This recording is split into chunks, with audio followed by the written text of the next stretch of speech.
And here we go. Digital Adel back with another Digital Adel Hoops podcast for you with my co-host, Matt Hanifan. How you doing today, Matt? Doing very good, man. I'm doing very good. How about yourself? Oh, I'm doing fantastic. I'm on vacation, y'all. I'm traveling, going around the country, so I'm on my mobile setup. As you can tell, I don't have the big cupped headphones like I normally do that I like. And I don't have my big boom mic that's usually in front of my face. I got this little DJ mic mini, which I actually love. Um, haven't played around with the settings to get the best sound quality out of it. So if it does sound not great, I mean, I apologize and I'll do better in the future. But we are going to talk some basketball. We're all excited about that. Let me make sure that our YouTube channel is running the way it's supposed to. And I got to find a better system of uploading these podcasts after we're done because we are now 2 podcasts behind because I haven't uploaded them. So the only place to find us at the moment is on YouTube. And we have podcasts anywhere podcasts are found. Oh, I'm on the wrong YouTube channel. Whoops. Switch. That's my watching TV YouTube channel. All right. Content live. There we go. So we're working. We are live. It would help to monetize the stream, for all the people out there who want the behind the scenes. You do have to click on that. I don't know if I can set that to default or not. I'll have to check on that. All right. So we are all up and running. Let me just get the chat up so I can see your comments. And I appreciate you and your patience as a group. All right, so we're ready. Matt, talk to me about what's on SI. What have you been working on the SI website? There's been a few things Magic related rather. They're going to be playing in Berlin and in London over these next few days. So it's a cool little spectacle. Franz Wagner, Mo Wagner returning home to go play in their home country, which is on Thursday afternoon against the Memphis Grizzlies, who've been in the news because of John Morant. Who's that? A couple things. Desmond Bain, he recently talked about the business of the NBA and him kind of discovering what that's like after being traded this offseason. Grading the Magic, they're 22-18. We're pretty much at the halfway point of the season. So grading them, evaluating them, their struggles in late in games and trying to close games. It's been one of their big struggles this season is in the second half and in the fourth quarter, kind of giving up these big leads. They haven't given up like a lot of 10-point leads or a lot of like large leads, but it's enough to where it's like, all right, this is like kind of bad. Right. So yeah, those have been 3 of the more recent articles and quick little things that I've gotten out lately. What do you think has been the biggest reason for Anthony Black's turning the corner from where he was his first few years to now? Confidence. I mean, that seems like so simple and cliche, but like confidence, like he's improved his ball handling, but he just looks like a more confident player on the floor. Right. With this shooting, like he's been a really efficient corner 3-point shooter this season. And they've given him plenty of looks, but like just confidence with the ball to stance. Like sometimes they'll get even too confident, as I talked about a little bit here. Like sometimes he'll play with his foot a little bit with his handle, and it'll get picked or something like that. But I just think his confidence in terms of like him getting stronger, his confidence has risen in terms of like his ability to get to the rim. Like I think he's now taking sharper angles, and he knows that he can take sharper angles, and he knows that he can finish around the rim using his 6'7", 6'8" height. Right. And he's having the best finishing season of his career. Like he's like around like 68, 69% finishing at the rim, which is something that's like he was like that. Those numbers were kind of close to his rookie year, but it was a much, much smaller sample.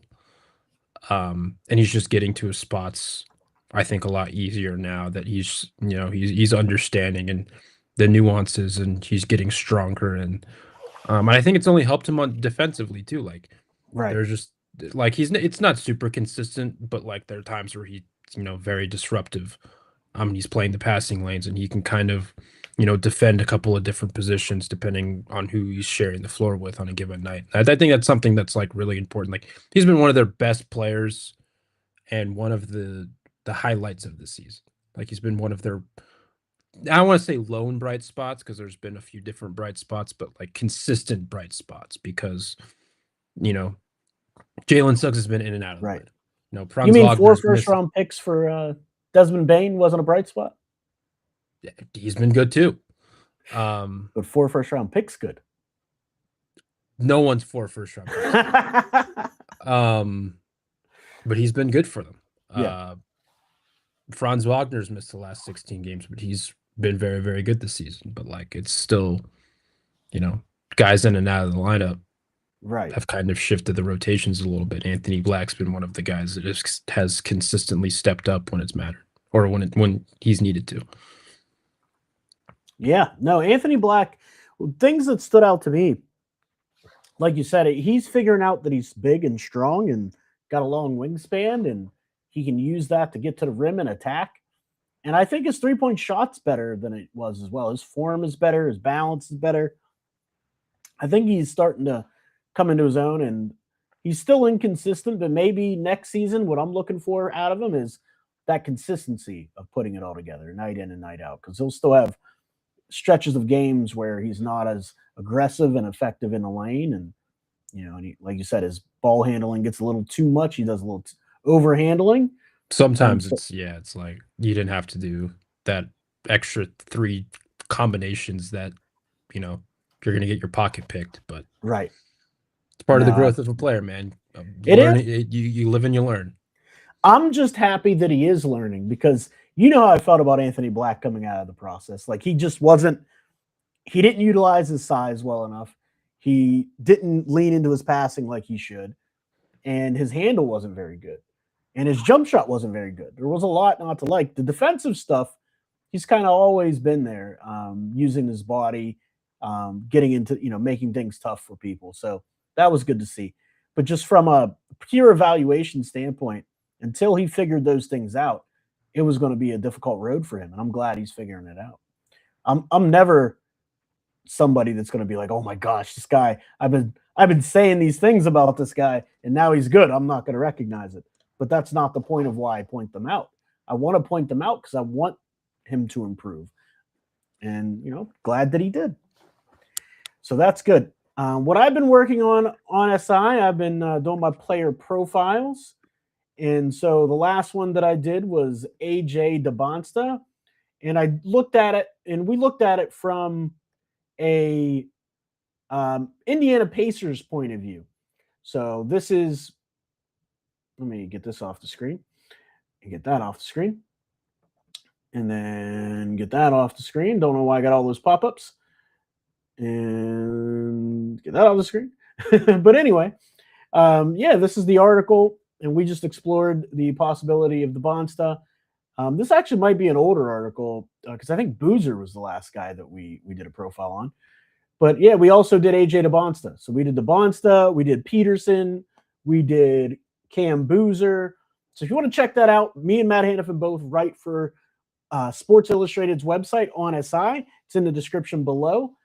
Matt Hanifan covers exclusively the Orlando Magic for OnSI. That's his expertise. And then I do NBA draft content for Pacers, Bucks. We do the Miami Heat, Orlando Magic, and there's one more. Who am I missing? Pacers, Bucks, Grizzlies, the Memphis Grizzlies as well. So if you want to check that out, it's OnSI. I think DeBonsta is going to be absolutely amazing. I think he's going to be a star. I've seen people compare him to RJ Barrett, and I just think that's way off. Like, DeBonsta is such a professional scorer already. He just gets to his spots. He's really patient. He can turn and shoot over top of his defenders. RJ Barrett, when he first came into the league, he was all left-hand drives. So is DeBonsta. But he didn't have that footwork game where he could be patient and get to his spots and then get his shot over people. He didn't have that coming out. And DeBonsta's doing that as a freshman early in the season. I'll bet against lower competition, I just think he's going to be an absolute stud at the next level. Defensively, his athletic profile, I think he's going to have a longer wingspan than Barrett. Yeah. And I think he's going to end up having a better handle than Barrett as well. And he already started to implement more in games, a lot of left to right crossovers, right to left. And, he'll always end up going back to his left, but that's just going to be, something he's going to have to evolve at as a player. But what are your thoughts on AJ DeBonsta? Do you think he's more like RJ Barrett, or do you think there's a much higher ceiling there? I mean, I'm not going to put a ceiling on Barrett because he's been really good this year. So yeah, it's been outstanding. Like, he still has plenty of room to grow as a player, but like coming out, I think DeBonsta will probably be a little better.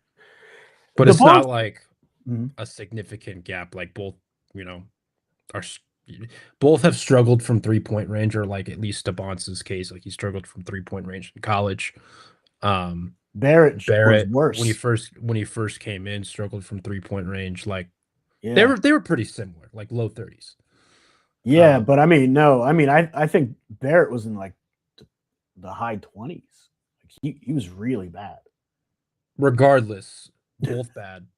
Yeah, both not great, not where you want them to be. But I do think AJ is a little bit more creative, for sure, and how he gets his buckets. And I think he's a better passer. Yeah. Even though that's something that RJ has improved. But yeah. Yeah, RJ has improved over time, but I'm talking about like if you compare him as prospects coming out, like RJ Barrett was not a good passer, wasn't a facilitator. Like RJ has the tools to facilitate already. And I also think he's going to be a monster on the glass with that wingspan and athleticism that he has. I think he's going to be a monster. Also in the passing lanes. Like I said, Darren Peterson, if Darren Peterson wasn't in the draft, DeBonsta would be my number one.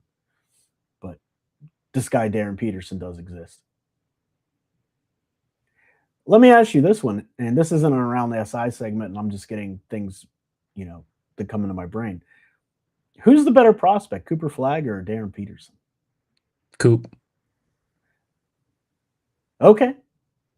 Not even a Coop thought. was doing this before he was even allowed to vote. Yeah. No, true. Like very true. He just turned 19 years old. Like he did. How old is Peterson? I think Peterson's they're the same age now. Like Peterson's 19 too, but yeah, Peterson's 19 as well. But I'm saying like Coop just turned 19 as a rookie. Like he was 18 years old, 17 college, for part of his freshman season, 17 for most of it. Like no, I agree with you. He reclassified and he was the best player in the country. He did, right. He did.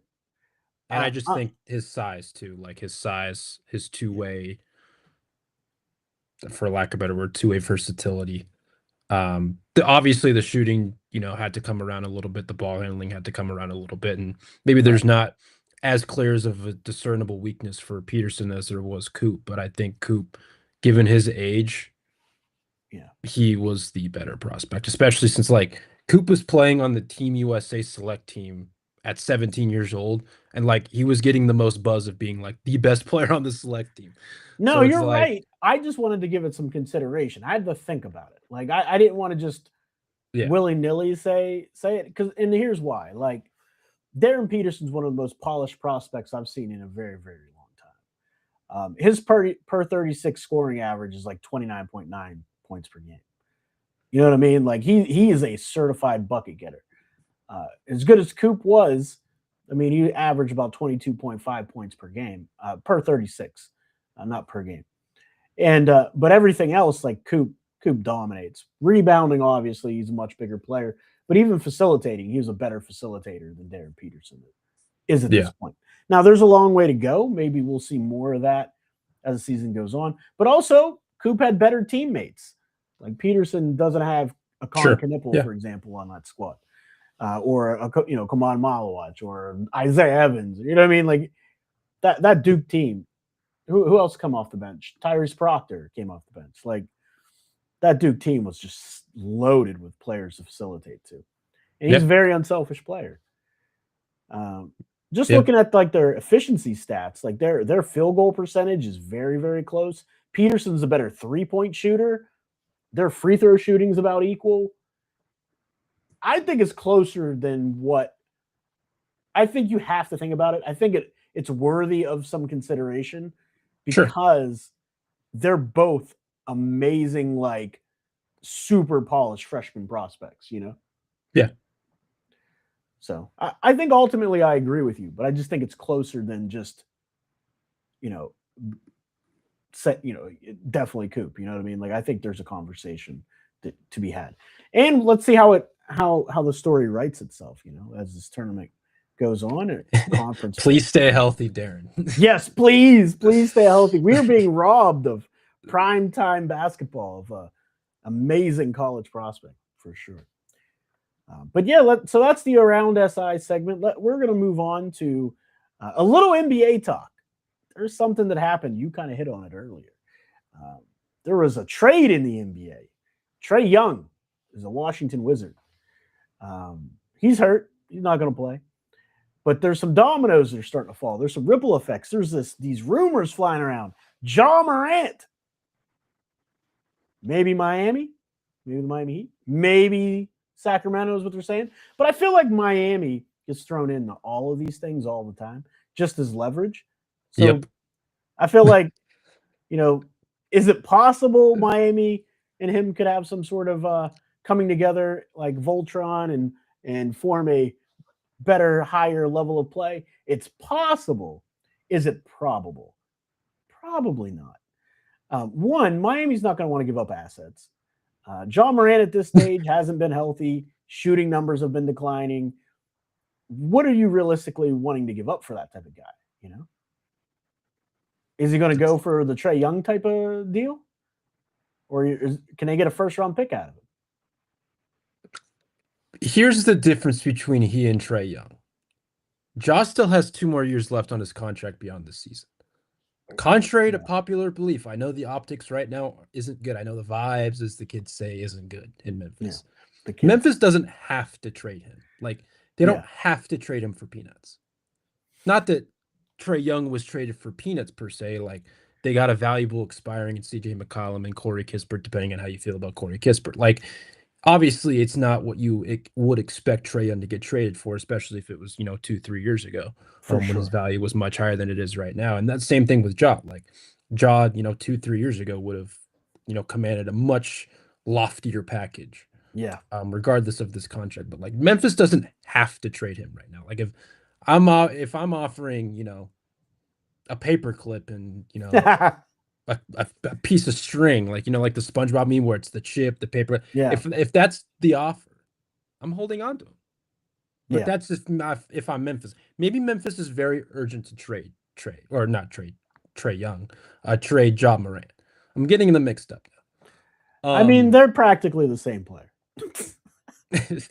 Oh yeah, but like, he's also playing, his worst basketball by far of his career. Right. He's the least efficient of his career. Maybe the damage is already done, but like, why would you want to sell so astronomically low when you don't technically have to? Is that the Brendan Tobin? The damage is done, my friend? Listen, the damage might be done in Memphis. We're not in the locker rooms. We're not behind the scenes, Right. We're not his teammates. The damage might be done, but my point is, like, if I'm Memphis, like, at least from an outsider's perspective, yeah, I want at least something that's respectable as a return if I'm going to trade him by February 5th. If not, I'll hold him till the offseason, until his market, potentially, depending on how he plays the rest of the season, depending on how his health shakes out, depending, like, he might have a bigger market then. And that's typically when more of these deals kind of get done, or, the wheels begin to turn a little bit. Like, right. I don't know. Maybe I have the wrong perception, and like, that's fine. But I just think it's, the talk of him being traded, like the report that kicked this all off was they were listening to offers, right? They were doing their due diligence. Right. And that doesn't necessarily mean that he's going to be traded. It's just that the Grizzlies are willing to pick up the phone if someone calls them, and as they should. We like jump right, as they should. Because they could get 4 first-round picks, possibly, like Desmond Bane. You never know. I think it's a little forced. Not forced. Maybe that's the wrong word, but like, I don't think I keep saying Trae Young. I don't think Ja Morant has like a big market. That's not what I'm trying to say. Right. It's just that They don't if have to make a move, is what they you're don't trying to have say. to do it. Yeah, they don't have Unless to if do they it. feel really urgent, they're like, this is like, we need to rip this Band-Aid off, Like it's getting right now. toxic. Yeah. I see Yeah. what you mean. I see what you mean. But I like, get what you're laying down. we Think about don't, yeah. if it's Miami's like offering like Rozier, what it's like, get out of here, dude. Like, get out of here. Like that's me if I'm Memphis. If I'm Miami, it's like, all right, this is would you take Nico and Kasper Siakachonis if you're Memphis? not if Terry Rozier's on the other end of that. You have to find a way to make the money match somehow. Like that's you just do. not. That's a good point. You got to find a way to make the money match. I've said for Miami, we're talking from Miami's perspective. I've said from Miami that I'm willing to eat bad contracts if it means I'm getting assets back. Yeah. If I'm getting Ja Morant in a first-round pick, which I don't think Memphis does at all. Oh, I'm down for that. Right. I'm down for that. I don't Especially care if it's a 2026 pick. I was going to say, I don't care if it's Orlando's 2030 pick or whatever. Like, if you get at least one first-round pick back, regardless of what your team it is, awesome, great. That's what you should be doing. But at the same time, it's like, why would Memphis just be like, why would they want to throw in a first-round pick plus John Morant? Again, unless if they're really super urgent to get rid of Trae Young. And they said 2 months ago that they weren't going to trade Trae. You did it again. Whatever. You think you're having a hard time with this? Ja Morant. How do you think the Wizards announcers are going to be when it's Trae Young and Trey Johnson on the same team? Yeah. Listen, if the Grizzlies said 2 months ago that they weren't going to trade Ja Morant. Right. So why do you think they're going to give him up for nothing now? Well, teams lie all the time, though. They lie all the time. For leverage, sure. Time. Yeah. But at the same time. And to keep the star happy, like even if the star is disgruntled. Yeah. They don't want to say it out publicly to get the star even more disgruntled. They lie all the time. Right deal comes around, you never know, man.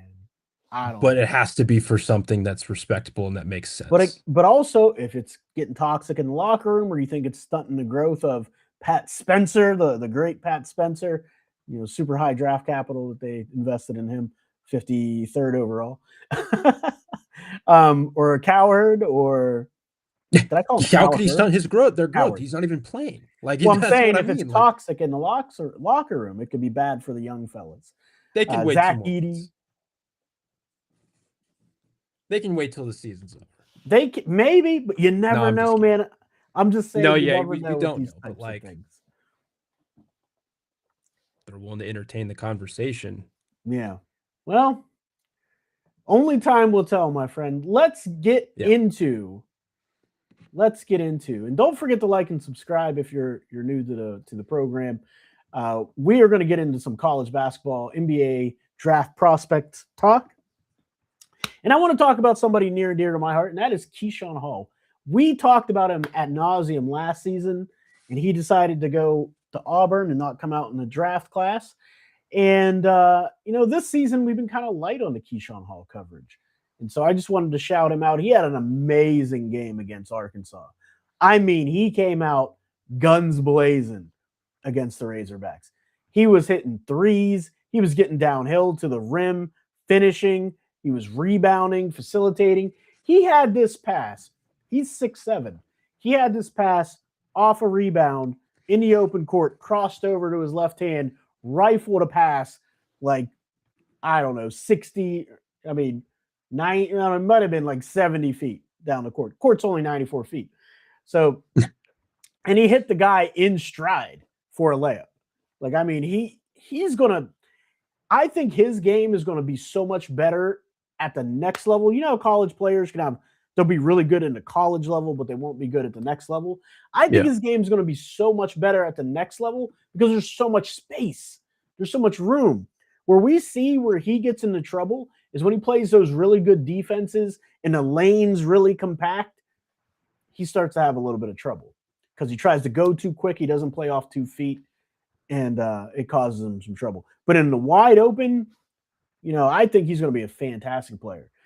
The question that you have with a guy like that, where's his ceiling? Like, is he just going to be a good role player at the next level? Or does he have the ability, if he can figure out how to be better late game against tough defense, play off 2 feet, make better decisions against that kind of ball pressure, can he be a number one guy? Is there a realm of possibility he could be a number one guy? Or could it be maybe the second best player on a really good team? What's his ceiling at the next level? I don't think I see in my head. I don't think he's a number one guy, but No, I don't think he is right now either, but does he have the ability to grow into one? I don't know. Um, just because he is an older prospect and he has struggled against more physical defenses, at least getting to his Right, spots all the time, and like the change of pace and whatnot. right. There's a world where he can develop into like a good 2 or 3 in the right Okay. organization. Yeah. Um, I mean, like he has had back-to-back 32-point games. He's been an efficient scorer all season. I think he's shooting like 45% from three on 4.5 attempts this year. In conference play, he's 7 of his Right. last 10 from deep. Like he, And he gets to the free throw line. right, That's something that at the next level is how you can be that guy or right, be one of the guys is because right. you can get to the free throw line. And he's ascended, like he's gotten better in each of his 4 seasons, Right. albeit at 4 different programs, but like played UNLV, played Right. at UNLV, George Mason, UCF, and now Auburn. Like he's, I think, gotten better each year of his career. Yes. Obviously, his opportunities has also expanded as time has gone on too. Mhm. But I think that's also a testament to how he's grown as a player, as particularly how he's grown as a scorer. Right. But his defense I think has been better. His playmaking's been better. His rebounding's always been usually been pretty good. And then obviously you just talked about it, his ability to get to the free throw line, which I also think has like gotten better and improved. Um, Especially over his last 3 seasons, but really over his entire collegiate career. And so I do think there is potential for him to be like, and even if he's a role player, that's obviously, yeah, I mean, this, but like, that's not a knock. No, it's Like not a knock at all. I was just trying to figure 90% of out the what NBA we think is his role ceiling players. is. No, for sure. It's not a knock at all. I just Yeah. wanted to try to figure out and have the conversation of what we think his ceiling could be. Because he is, like you said, a little bit older, and against those higher pressure, more physical defenses, he struggled. And at the next level, it's going to be a little bit more wide open, and you're going to have less of that. Yeah. I think he's going to be a plug and play guy right away, regardless.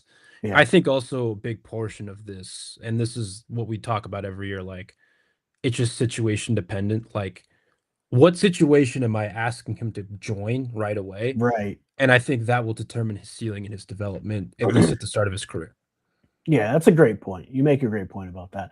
I'm excited to see. I mean, I like the kid. I like his demeanor. I like how he carries himself. Sometimes he gets a little too uh, down on himself. Sometimes it feels like we're on his teammates when things aren't going great. But again, it's all part of evolving, getting better, and becoming the best leader that you can be. Another guy that I wanted to talk about today. Uh, for college basketball, in this prospect update, I think I had texted you, not texted, on Discord, sent you the message. Caleb Wilson. Everybody talks about Cam Boozer, rightfully so. I mean, he's been a terrific prospect, but um, I think Caleb Wilson has an opportunity to be right there with Cam Boozer for that third guy being taken off the board. I don't really see anybody else at that 3 spot other than Boozer and Wilson. What are your thoughts on Caleb Wilson compared to Cam Boozer? I know they're different players, they play a different style of game, but do you think he has the potential for a team to leapfrog and take him over Cam Boozer? I think there's a chance. I don't think it's a big chance. Yeah. Like I right now, I like even though we talked about during our big board, I think you and I both had Cam Boozer 3, with Right. AJ and Darren taking up the top 2 spots, regardless of order. Mhm. Um, I think those 3 right now are still like a smidge above the next tier, and I think Caleb Wilson has probably rightfully played his way into being that lone guy on that next tier. Um, and then I think it gets a little more random after that. Uh, obviously, it's not a big gap between, tier A, tier B, tier whatever, however you want to structure it. And we're gonna do a Um, tiers list at some point. yeah, We always do now. I don't And think it's like it kind of reminds me last year of like the Cooper Flag, Dylan Harper, where it was like in my head I just had Coop in his own tier, and then Dylan Harper, and everyone else like thereafter. With Boozer and Caleb Wilson, I think Boozer's in that first tier, and then I think it's Caleb Wilson, then I think it's everyone else to a certain extent, regardless of order. Um, and so it's like a razor thin gap, but I still think Cam's just a smidge above. I I don't agree. even want to say smidge above. He's just above He's just above him. Yeah, no, I Wilson agree. in my mind. I agree. I was looking through some of the advanced stats and I was looking through a lot of it. And I mean, it's close in some areas, but when you look at the complete game that Cam Boozer has, it just really isn't close. Like Cam Boozer is a much better 3-point shooter, for example. He's way more impactful on the offensive end as a hub. He just does Yeah, way more things. Even though Caleb has shown the ability to facilitate, he can pass. He's not a terrible passer. He doesn't have terrible basketball IQ in that way. It's just Cam Boozer's so good at it. It just yeah, really isn't close. Now, I think Caleb Wilson has a chance to be a better two-way player to Cam Boozer. sure, yeah, He can block a yeah. lot of shots. There's some comments rolling here. Thank you, Toby, for stopping by. Let's get these comments real quick, Matt, while we have them. Toby, he was talking about the 4 first. Already put my response to that, and then he put, I think I had more belief in Franz, De Silva, Black, and those bigs who can't stay healthy. I would have pulled. Guess they misjudged the other pieces. And you're exactly right, man. I mean, Matt can speak to this more than I can. Those pieces, man, they just can't stay healthy. They're in and out of the lineup. Paolo can't stay healthy. If Paolo comes back, Franz can't stay healthy. And Bain, trading those 4 first-round picks with Bain in the mix, he's been playing well for them, but it hasn't led to a higher level of success for the team overall because of those things that you mentioned with the injuries and just chemistry. I think another thing, people don't realize how hard that is on a team when you have people constantly in and out of the lineup who haven't played together before. Yep. You see that all across the league. That chemistry is an issue. What do you think, Matt, about his thoughts on the 4 first-round picks for Desmond Bain? I mean, yeah, what was it like? It was Desmond Bain for KCP, Cole Anthony, and the 4 firsts. There was another Right. swap in there too. Right. And one of those first became Cedric Coward. So like you may already look at it in like a way where Memphis is like the slam dunk winner, but I think they did. I think they were the slam dunk winner on that trade for I sure. think they're a winner. I think it's still like to be determined though. Like I gotta wait a couple of years before I Yeah, I decide. mean that's fair. I'll give you that. We definitely, just like the draft classes, we got to wait Yeah. 3 to 4 years before we can really determine how well we we did in our evaluation. So I agree with that. But back to Caleb Wilson really quick to wrap up today's show.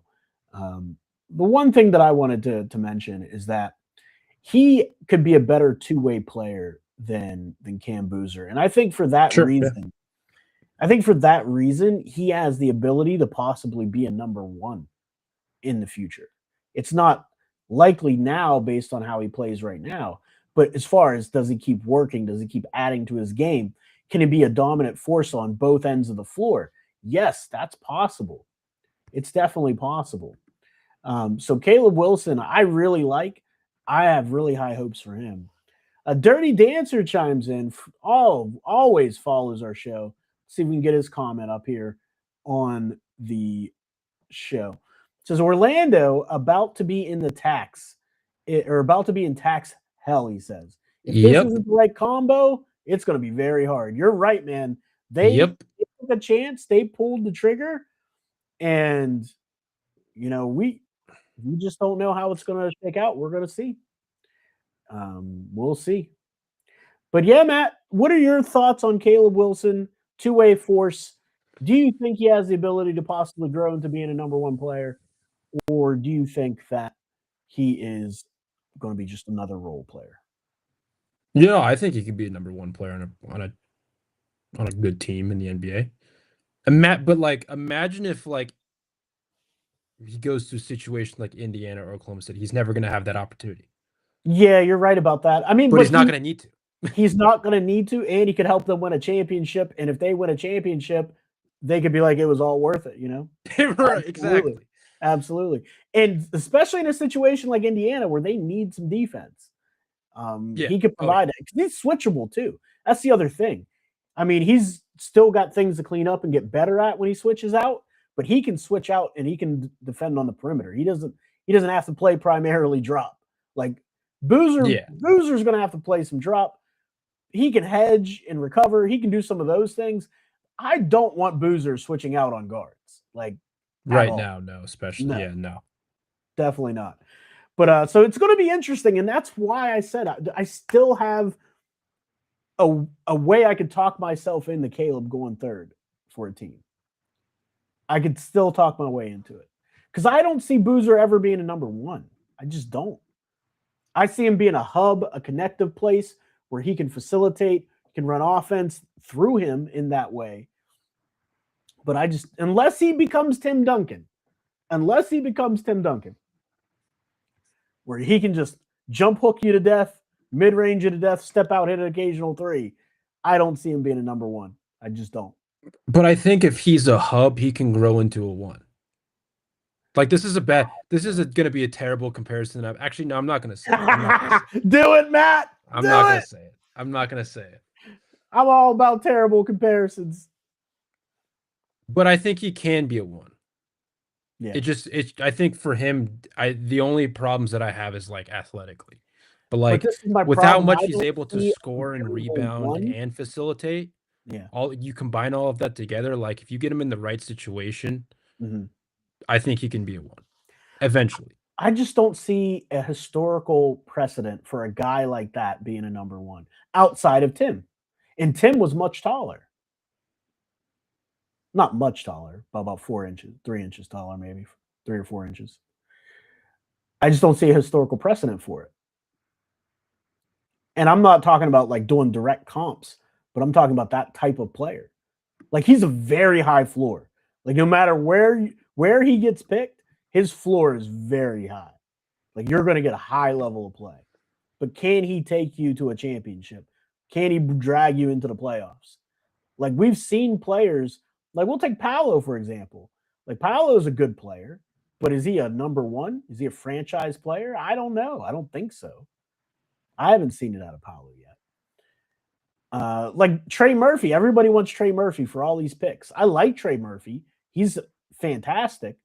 But is he going to be a number one guy and take you to the playoffs? No, that's my point. Like there's levels to this stuff. And I just think people get so enamored in stats and you know, just the moment. They don't look at the historic. And I'm not talking about you, of course, but just fans in general whenever they look at these types of players. So I'm not saying I'd take Caleb third over Boozer right now. I'm just saying I could talk myself into it. Let's see how the season plays out. And I'm just excited for his future and how he goes. But that's it for us today, folks. Matt, tell the people where they can find you, follow you, and get more of your work. You could find me at NPH_824_ on Twitter. You could find me at hothoops.com, VendettaSportsMedia.com, Mountain West Connection, and Orlando Magic on SI. On SI, that's right. Matt writes and covers the Orlando Magic for the Sports Illustrated's website on SI. I'm Digital Adel. You can find me anywhere social media is found under that moniker, Digital Adel. On Instagram, it's digital_Adel. And I also write for On SI. You can find me there. I cover the Indiana Pacers. I cover the Milwaukee Bucks, the Memphis Grizzlies, Orlando Magic, and the Miami Heat for the draft picks. We know Orlando doesn't have any draft picks, so I haven't wrote a darn thing for the Orlando Magic all year because they've traded for them in the Desmond Bane trade. But that's it for us today, guys. Don't forget to like and subscribe. We'll see you next time.